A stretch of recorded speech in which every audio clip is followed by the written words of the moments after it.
excited for fall foliage. Definitely. Yeah. I like how people come from all over the world really to check out our foliage. So I know. It's the I'm not best going to be here. negative about it here at all. Don't be negative. Let's So give us more info. look forward. Yes, yes. So we are tracking the color all across New England here. And so updating you as of today, there are changes in Maine, Vermont, New Hampshire, the higher elevations starting to see those specks of color.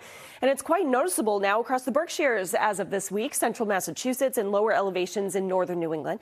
The peak of the season late to mid to late October for Boston, a little bit earlier than typical. And as we check out the foliage report map-wise, this is visually where everything is. We have moderate color just outside of 495, so that's incredible here. It is an earlier start to some of the color in the sky. And good news is, before the leaves have changed, we do have some rain moving in onshore, so that's going to help the situation farther south and east.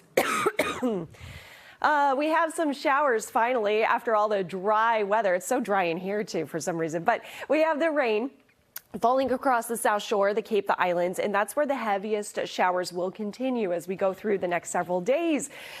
So unfortunately, we have a lot of rain for those weekend plans. Fortunately for the lawns, they may green up a bit after all of these showers and downpours where we've had the most rain, the Cape and Islands. 1 to 2 inches fell in the last 24 hours, and another perhaps inch of rain can be expected south and east as we get this persistent northeast easterly flow into the overnight forecast. And for tomorrow, it's going to be a raw and uncomfortable day with windswept rain, especially at the coast for Saturday afternoon. If you have plans outdoors, make sure you have a backup indoors just in case. The showers don't really quite get as far as southern Vermont or New Hampshire, so we're going to keep most of the weekend pretty dry out there. And then some of that drier air works its way back towards Boston for late in the day on Sunday. Wind gust potential, it's still pretty ramped up, 20 to 40 miles per hour as we go towards the outer Cape and Islands and at the shoreline too. This means that through Saturday at least, we have churned up wave heights, and the current buoys reporting 5 to 6 footers offshore, 10-foot waves way off the coast of Nantucket.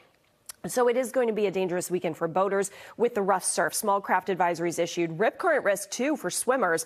Not a great couple of days here with swimming conditions. It's very rough surf. Good for surfers, I know. But minor coastal flooding, also something we have to watch for. Typical low-lying spots will see some of that saltwater inundation. So don't park your cars in the typical spots that flood. The next 3 high tide cycles, next one is going to be about 1 p.m. this afternoon. Astronomically high 5 to 9 foot waves, and that's the recipe to see some of that flooding. Here's our 10-day forecast as we check it out. Temperatures stay consistently in the 60s, cooler just on time with autumn beginning at 8:43 Sunday.